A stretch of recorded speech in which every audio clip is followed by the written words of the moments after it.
podcast Casulo Comunicação, hoje aqui para mais um episódio da série O Desenvolvimento da Comunicação Infantil. E com quem, gente? Ellen Grangeiro, essa fonoaudióloga maravilhosa que vem a brilhantar aqui a nossa tarde, essa gravação, para trazer para você mais conhecimento ainda sobre todo esse processo, né, comunicativo infantil.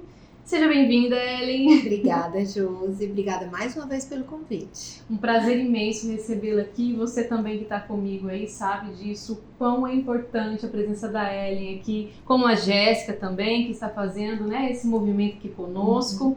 E hoje nós vamos trazer um assunto super importante que muitos pais têm conhecimento prévio, mas precisa aí aprofundar ou tem curiosidade sobre isso, que é o bilinguismo. Nós vamos falar como é que funciona, o que é isso, como é as estratégias, quais são os mitos e verdades sobre este tema. Então acompanhe aí conosco em Casulo Comunicação e começa agora. Bom, agora então, de fato, falando sobre o assunto, Ellen, o que é bilinguismo? Então, o bilinguismo, ele é quando o ser humano ele tem domínio, proficiência em 2 idiomas. Então, bilinguismo, proficiência, domínio completo. Aí a gente está falando em teoria e prática, tá? De 2 línguas. Se eu tiver o domínio de 3 línguas, vai ser o trilinguismo.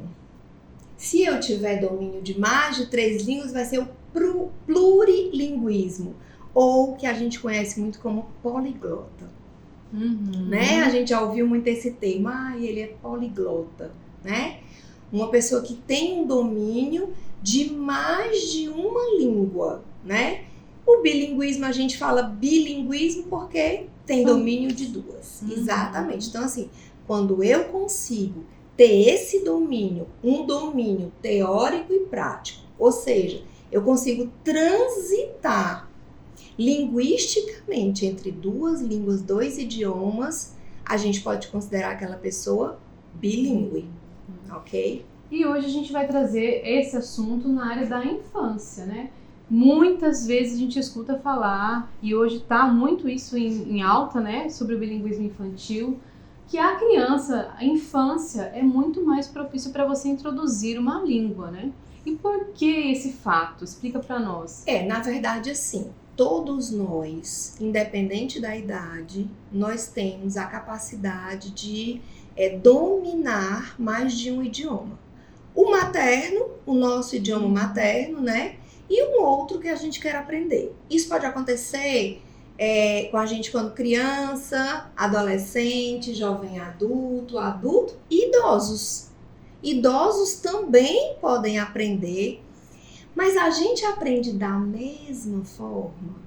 Eu acho que essa é a grande questão. Será que a gente aprende com a mesma rapidez? Outro dia não. Ontem eu estava conversando com uma amiga minha e eu disse assim, eu não aprendo mais como antes. Quando eu tinha 20, 30 anos, eu aprendia com muita rapidez. Hoje eu tô com 53, gente, 53 anos e eu já não aprendo mais como eu aprendia. Com a mesma velocidade, com a mesma fluidez. As crianças, eu costumo dizer que dentro da cabecinha delas existe um fervilhão de neurônios, né? Então elas estão em desenvolvimento, elas têm uma coisa chamada plasticidade cerebral que está turbilhando. A gente também tem, mas não na mesma intensidade que elas, né? Então as células cerebrais delas, os neurônios, né, que são as células nervosas, elas têm a capacidade de assumir funções diferentes, de se conectar muito mais rapidamente. Então, essas conexões, essa forma de assumir outras funções, fazer outras coisas, às vezes a célula ela é pré-concebida para uma coisa, mas ela acaba assumindo outras funções porque ela é bem treinada. Isso a criança tira de letra. Então, a criança aprende muito, né? Ela é uma esponjinha. Isso não vale só para o idioma. Não, para muitas coisas. Isso vale para muitas coisas. Então, assim, já que vale para tantas outras, a pergunta é por que não valeria para o idioma? Com né? certeza. Então, se você, Josi, com seu marido, vocês têm um filhinho, tá? E você vai daqui pro Canadá. Vocês vão embora pro Canadá. Certamente, o seu filho, ele vai aprender a falar a língua mais rápido, com menos sotaque do que vocês. Então, muito rapidamente, ele pega o sotaque do canadense, né? Se ele for para uma área que fala francês, ele vai falar muito parecido com o canadense que fala francês, e vocês vão aprender também. Esse sotaque, ele acaba interferindo, né, na língua, que vai ser lá, por exemplo, o francês do Canadá ou o inglês do Canadá, né? Então, a gente vai falar com sotaque. Eles pequenininhos, não. Eles pequenininhos pegam mais rápido e eles pegam essas nuances da língua que às vezes a gente perde, que às vezes nos faltam. Até mesmo a gente pode trazer aí uma questão que muitas crianças são bilíngues, mas não frequentam escola para segunda língua, né? Isso. Porque às vezes os pais têm domínio de uma segunda língua. Isso. E em casa há essa junção dos dois idiomas, né? A gente tem que lembrar, assim, que hoje a gente está vivendo num país, hoje não, né? A gente vive num país multilingüe. O Brasil é um país multilingüe. A gente pensa que multilingüe é o Canadá, porque tem 2 línguas oficiais, né? Mas o nosso país, gente, tem povos originários. A gente tem indígenas que ainda se comunicam exatamente, na sua língua originária. A gente tem um país que tem descendentes de japoneses, descendentes de árabes. A gente tem descendentes de italianos. Essa daqui que veio de São Paulo, então, sabe disso demais. Italianos. E assim, são famílias que ainda tem muito da cultura ou do europeu ou do asiático dentro da sua casa. Né? Isso dentro da sua casa. Então, assim, você tem uma família que tem uma nona que faz a pasta do macarrão como a mãe dela, a avó dela fazia lá na Itália. Né? Isso é o Brasil. Com certeza. Isso é o Brasil. Nós temos colônias de alemães, né, aqui no Brasil. Então, o nosso país é um país multilingüe. E dentro dessas casas, muitas vezes se falam o idioma originário daquela família. Então, a avó que ainda mora lá fala o alemão, ou fala o japonês, ou fala o chinês. Só que ela está convivendo com um filho e uma nora, por exemplo, que falam as 2 línguas, o português e o japonês, e uma criança que nasceu, mas que mora na mesma casa da avó.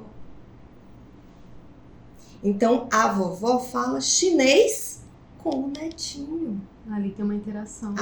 Exatamente, né? Super natural, desde que a criança nasce. A gente acompanha na escola mesmo, né? Aqui eu estou atuando atualmente, a gente vê famílias bilíngues que traz essa realidade para a escola, a criança vai para a escola, sabe alemão, nós, os professores, não sabemos nada de alemão, mas nós conduzimos porque ela também tem a língua própria do português, né? Exatamente. Então, assim, a gente mora num país, a gente é fronteira com inúmeros países de língua espanhola. E nas cidades brasileiras que têm fronteira com esses países, se falam na cidade as 2 línguas.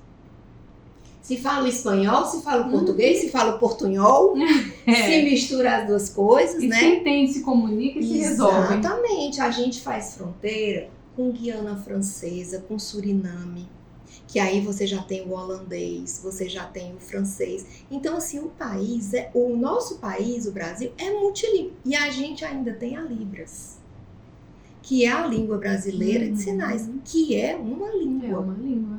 Né? É uma forma de se comunicar. Exatamente. É de uma outra modalidade, né? Porque não é oral, mas ela é uma língua. Então, se eu me comunico por fala e língua de sinais, ou seja, uma língua oral, português oralizado, e a Libras, eu sou bilíngue.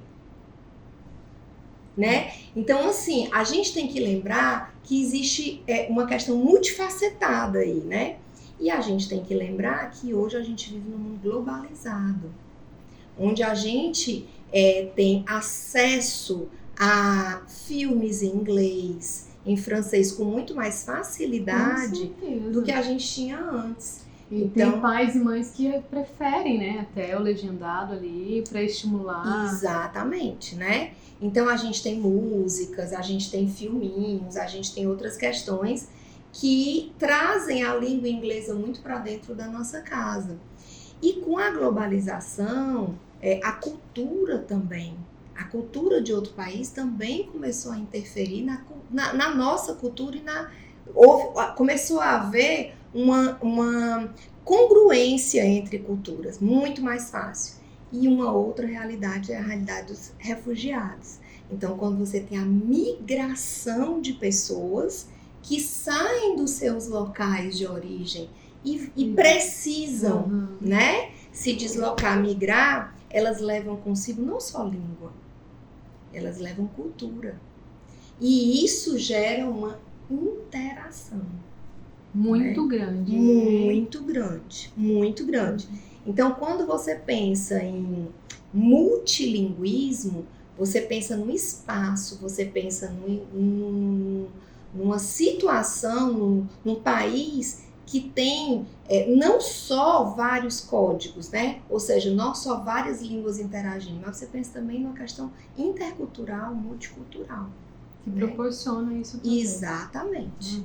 Por isso que você tem hoje não é tão incomum, você vê crianças já sendo expostas a 2 idiomas desde quando elas nascem. Isso é muito comum e virou até, né, um assunto polêmico, né? Causou muita polêmica, que é o que nós vamos falar agora, de mitos e verdades sobre esse assunto. Isso mesmo. Porque levantou tanta hipótese diante desses fatos. Quando eu era criança, eu tenho 53 anos, mas quando eu era criança, a gente também estudava uma segunda língua, né? A gente aprendia, tinha aquela linha. Aprender primeiro português e só então ser submetida a um segundo idioma. E a gente ia para as escolas de inglês. Tinha inglês no colégio, que era uma vez por semana. Uma aula de inglês era uma vez por semana. É só para dizer, existe, essa língua existe. E a gente fazia os cursos extras de inglês, que eram 2, 3 vezes por semana. Então, assim, para você dominar uma língua, você precisa de tempo. Você precisa de exposição. Exposição.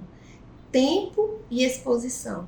Então, assim, a gente não tinha essas duas coisas. O tempo era muito pequeno e a exposição muito pequena. Então, a gente era realmente, você tinha um grupo de pessoas que faziam um cursinho de inglês, dali eram poucas que saíam fluentes no inglês. Com certeza, porque depois, mesmo que você aprenda, se você não tem o contato, né? Se você não tem a prática... No esquecido ali, Exatamente. Né? Tá ali um conhecimento adquirido, mas que se ele não for colocado em uso... Qualquer conhecimento, né, que a gente adquira, que nós não coloca ele em uso, não faça a prática dele, ele vai ficando esquecidinho ali no nosso cérebro. A não ser que a gente volte, né, a ativar e resgate esse conhecimento. Isso mesmo. Falando de mitos e verdades agora, vamos entrar nesse bate-bola aqui, eu e a Ellen. Mito ou verdade, Ellen? Bilinguismo causa atraso de fala? Mito, né? Hoje em dia, com os estudos, né, talvez até porque o bilinguismo começou a ser muito mais frequente, a gente vê, os estudos também começaram a avançar. E hoje em dia a gente sabe que isso é mito. Bilinguismo não causa atraso de linguagem, nem de fala, nem de linguagem. Existem vários fatores que geram um atraso, né? Fatores desde sensoriais, né? Eu tenho uma perda auditiva, eu tenho uma perda visual, eu tenho uma síndrome, eu tenho uma atipia, né? Eu tenho um problema de comportamento, eu tenho uma questão psicológica, mas bilinguismo não. Bilinguismo não está listado nos fatores causais para atraso de linguagem. Então isso é mito. E nem precisa esperar a aquisição do português, da língua materna, para entrar com um processo de uma outra língua. Não precisa também, certo? As duas línguas, elas podem vir, como ela vem em muitos casos, né? A gente conhece, é muito difícil hoje em dia alguém não conhecer uma situação onde uma criança, por exemplo, eu tenho uma amiga que tem uma filha que foi para os Estados Unidos, casou com um americano, tem 2 filhos lá. Eu tenho uma amiga que foi para os Estados Unidos, casou com um americano e teve um filho lá. Ela fala português com o filho, o marido fala inglês com o filho. Isso aí, hoje em dia... É muito natural. É muito comum. Muito comum. É muito comum, certo? E a criança não tem, atenção, a criança não tem atraso de linguagem por causa disso. Ela pode ter atraso de linguagem, mas não por causa disso. Então, se ela tiver, a gente tem que procurar os fatores causais que ocasionaram isso, mas não é o bilinguismo. Mito ou verdade? Qualquer criança pode ser bilíngue? Qualquer criança, qualquer jovem, qualquer idoso, qualquer pessoa que se disponha a aprender um novo idioma, tenha tempo, disponibilidade, exposição. Isso é muito importante, gente. Você tem que dominar a teoria, mas você também tem que dominar a prática. Você precisa de exposição para se tornar bilíngue. A minha filha hoje está com 23 anos. A minha filha resolve morar nos Estados Unidos, em Londres, por exemplo, né? Vamos supor que ela resolve morar em Londres. E aí ela diz, mãe, venha morar comigo. Eu vou morar com ela. Daqui a 10 anos, vamos supor que eu já esteja aí com mais de 60 anos, vou morar com ela. Chego lá em Londres e digo assim, eu não vou falar. Mas mãe, a senhora tem que ir na padaria comprar um pão. Eu só vou com você. Porque quando eu chego na padaria eu tenho medo.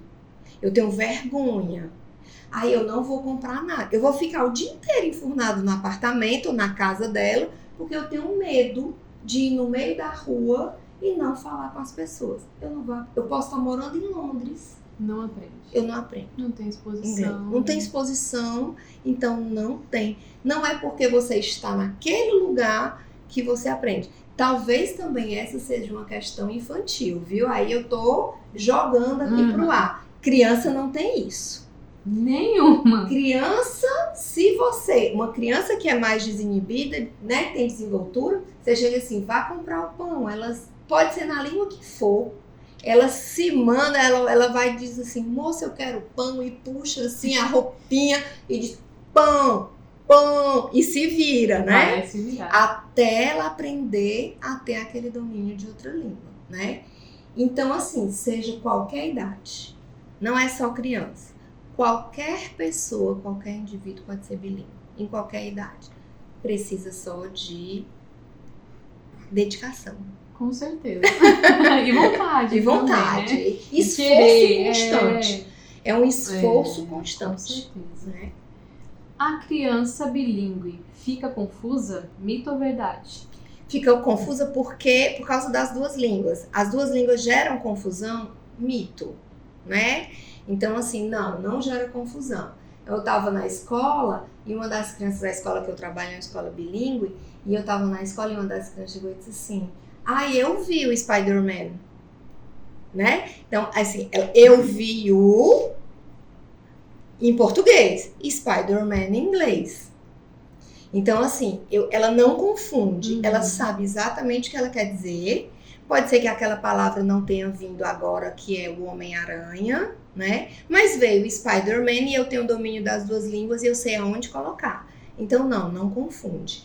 O fato dela ter encontrado algumas palavras em inglês para preencher aquele espaço, ou o inverso, ela está falando inglês e ela encontra algumas palavras em português para preencher aquele espaço, é natural. Isso acontece com qualquer pessoa que está exposta às duas línguas. A minha irmã mora nos Estados Unidos. Tem uma irmã que mora nos Estados Unidos há talvez 20 anos, 15 anos, 20 anos. E às vezes isso acontece com ela. Ela vem no Brasil e ela diz, eu queria um bread. Como assim você queria o quê? Né? A gente sabe o que é. Ela diz assim, um pão, me fugiu a palavra. Claro que fugiu a palavra. Ela passa muito tempo sem falar português com ninguém.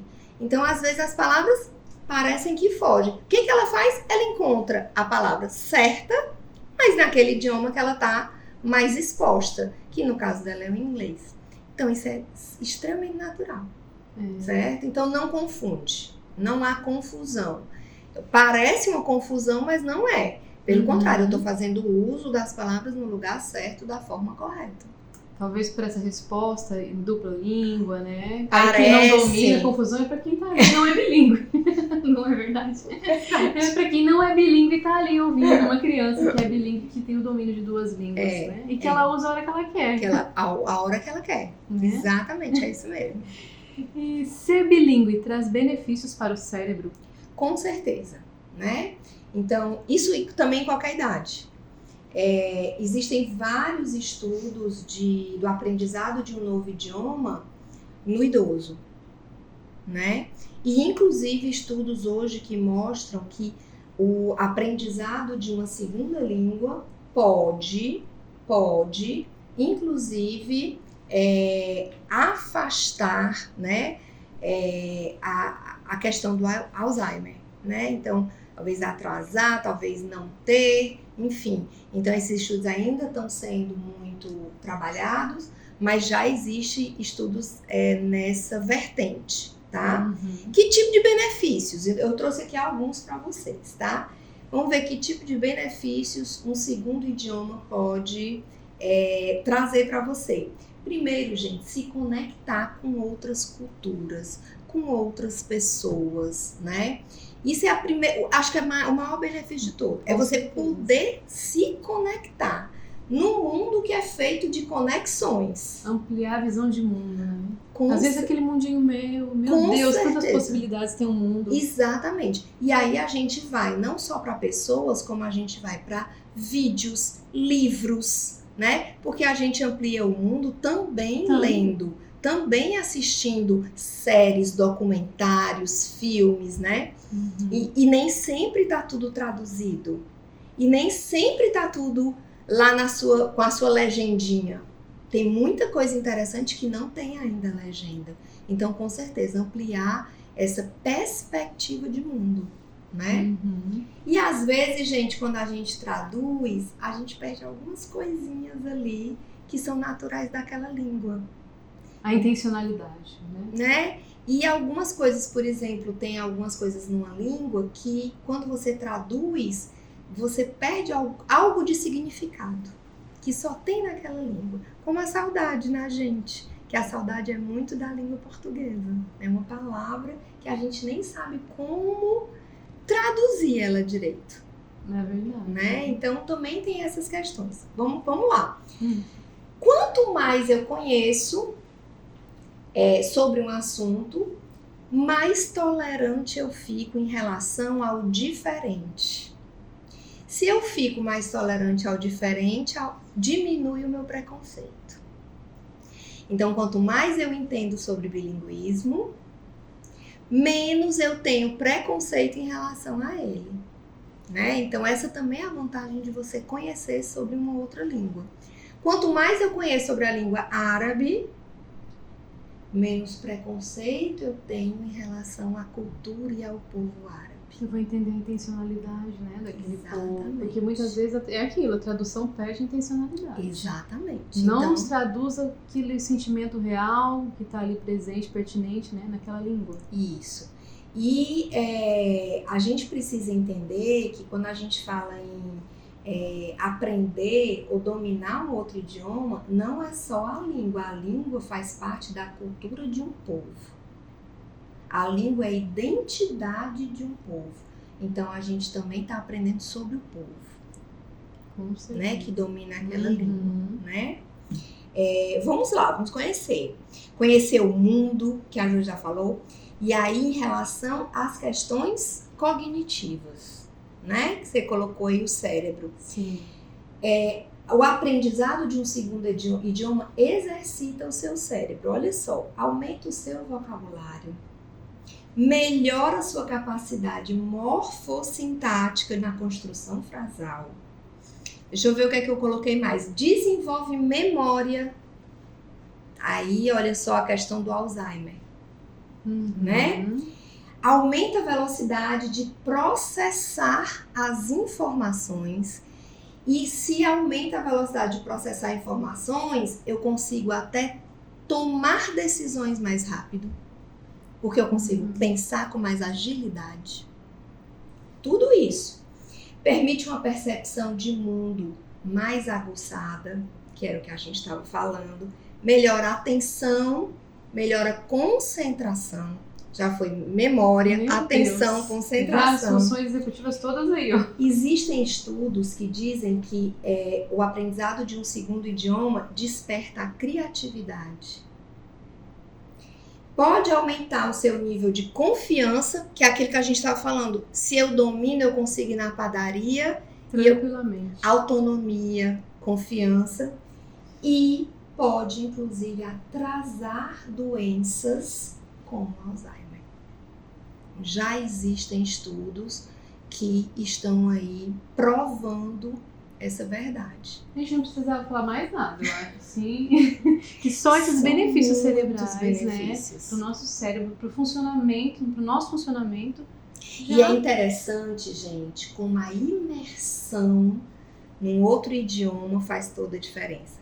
Às vezes a gente está aqui em Fortaleza e todo dia a gente sai de casa e vai para o nosso curso de inglês. Aí a gente passa 1 hora no nosso curso de inglês, volta para casa, mas a gente nunca foi para os Estados Unidos, a gente nunca foi para a Inglaterra.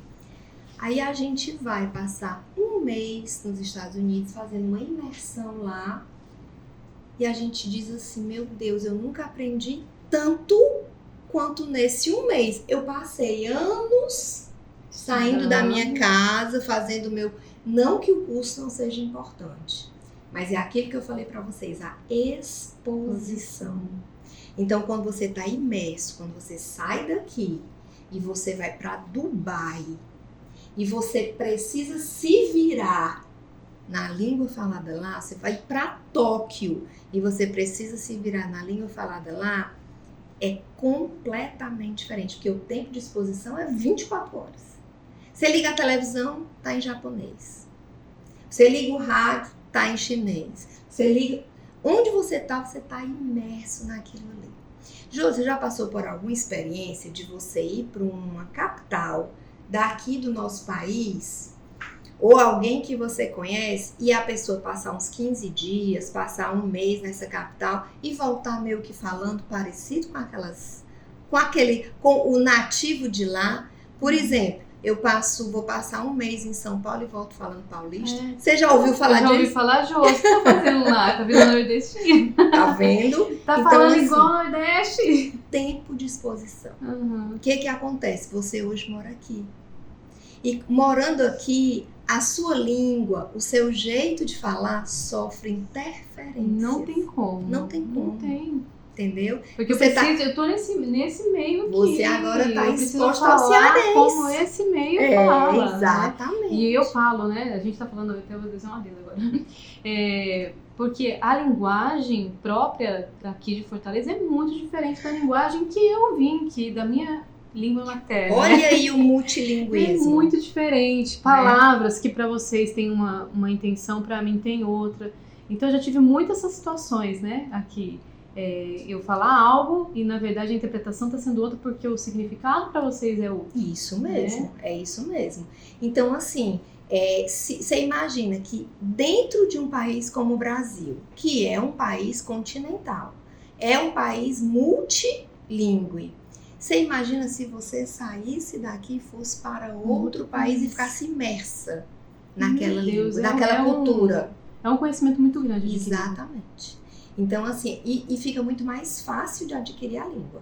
Com certeza. Então, na imersão é muito mais fácil. Então, escolas ou crianças que estão imersas numa segunda língua, quando ela está em casa e a avó dela só fala inglês com ela, por exemplo, ou o pai dela só fala inglês com ela está imersa. Uhum. Ela está imersa. O pai dela está falando inglês com ela e ela diz assim, pai, eu não entendi. Em português, e ele diz, em inglês ele diz, se você não entender, você vai ficar sem jantar. Porque eu tô falando aqui, tô perguntando aqui o que é que você quer comer, só que ele tá falando em inglês. E aí a criança, enquanto ela, esse processo de descoberta do que o pai está dizendo, que aí vem gestos, vem mímica, vem apontar, até eu entender, isso é imersão. Né? Isso é pura imersão. E você aprende muito. Aprende muito. Imerso, você aprende muito. Né? Isso é ótimo, gente. Eu acho que é uma aula que nós estamos tendo aqui, né? Não só um esclarecimento, não só um momento de podcast, mas realmente uma aula para a gente ver como que é importante a gente inserir as crianças nesse processo do bilinguismo. Né? Quantos benefícios traz, né? Não só a criança, é que a gente está com foco aqui infantil, mas todos nós devemos nos proporcionar esse momento, né, de crescimento pessoal, de conhecimento, de ampliação de mundo. Isso é um ganho para o ser humano, porque aquela pessoa que fica ali naquele mundinho só, né, ela envelhece mais rápido, o cérebro dela, né, a gente sabe disso, isso não é nosso, estamos falando de estudos, comprovam isso. Não exercita, né? É um exercício, gente, do jeito que a gente vai para academia, para a gente exercitar o músculo, a gente faz a nossa caminhada, o cérebro também precisa ser desafiado. O cérebro precisa de exercício. Movimentos novos, não só físico, como movimentos também do cérebro ali, né? Das conexões que estão sendo feitas. Exatamente. É assim que o cérebro se movimenta. O cérebro se movimenta criando novas conexões, novas rotas, como a gente chama, né? Novas rotas. Então, para que isso aconteça, a gente precisa dar desafios para ele. E o aprendizado de uma segunda língua, de um outro idioma, é um desafio muito importante. E para a criança, muito divertido. É mesmo. Muito divertido. Com certeza. Mito ou verdade, Ellen? Bilinguismo infantil atrapalha a alfabetização? Mito também, né? Então, não. Se a gente considerar que o processo de alfabetização ele vai acontecer formalmente dentro de uma instituição, porque é diferente o processo de fala, de aquisição de fala, e o processo de aquisição de leitura e escrita, né? Você fala com muito mais naturalidade. O processo de desenvolvimento, ele é mais natural. Se você não estiver dentro de uma instituição, dentro de uma educação mais formal, você não aprende a ler e escrever. Você precisa de uma educação formal para aprender a ler e escrever. Então, se eu ficar sozinha com uma amiga numa caverna, com ninguém e for beber, eu consigo me comunicar com ela porque eu invento uma língua. Mas ler e escrever é outra história, né? Então, não, bilinguismo não atrapalha, mas o que a gente percebe é que a criança, em geral, ela é alfabetizada, no processo de alfabetização dela, ela já é exposta de uma forma diferente, né? Porque o processo de alfabetização é diferente. A gente não aprende a falar como a gente aprende a ler e escrever. Então, a gente vai também, não atrapalha, mas a gente vai ter métodos, certo? De ensino e aprendizagem que vão beneficiar mais essa criança bilíngue, tá certo? Isso é muito comum ver nas escolas bilíngues, né? Principalmente nas escolas de imersão bilíngue. Então, muitas vezes você percebe que nos anos iniciais, criança com 2 anos, com 3 anos, ela aprende a falar muito naturalmente. Ela é imersa naquele ambiente, aprende a falar, canta música, ela canta, quando ela vai para o infantil 5 e para o primeiro ano, que aí você já tem uma formalização maior do processo de alfabetização, né? Aí você já tem um ensino da língua portuguesa, o ensino da língua inglesa, porque aí você tem gramática envolvida, né? Quando a gente vai aprender a ler e escrever, eu preciso envolver outros... Dominar um código, né? Dominar um código escrito, que é diferente do domínio do código falado, que é mais natural. Sim. Né?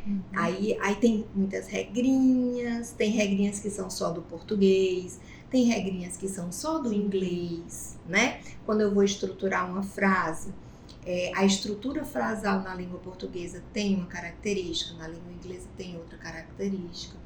São coisas diferentes, né? As habilidades que a gente tem são leitura e escrita, o listening, né? O ouvir e o falar. Então, ouvir e falar são mais naturais. A leitura e a escrita são mais formais, né? Mas não atrapalha. Eu acho que a gente esclareceu muitos mitos aí, muitas verdades, né? Que estão nesse processo aí e são discutidos diariamente. A gente vê aí muita reportagem, muitas postagens sobre isso. E nada melhor do que a gente ter uma profissional que domina o assunto, que trabalha com isso diariamente, né? Para vir aqui falar conosco sobre esse assunto. Foi maravilhoso, Ellen. Eu acho que a gente deu clareza para as pessoas que estão nos ouvindo e também linkando aí alguns assuntos que elas podem estar pesquisando mais, né? Indo mais a fundo. Eu agradeço a sua presença aqui. Obrigada. E ficamos para o próximo episódio. Ok. Tchau, gente. Obrigada por ter ficado a gente até aqui. Tchau, gente.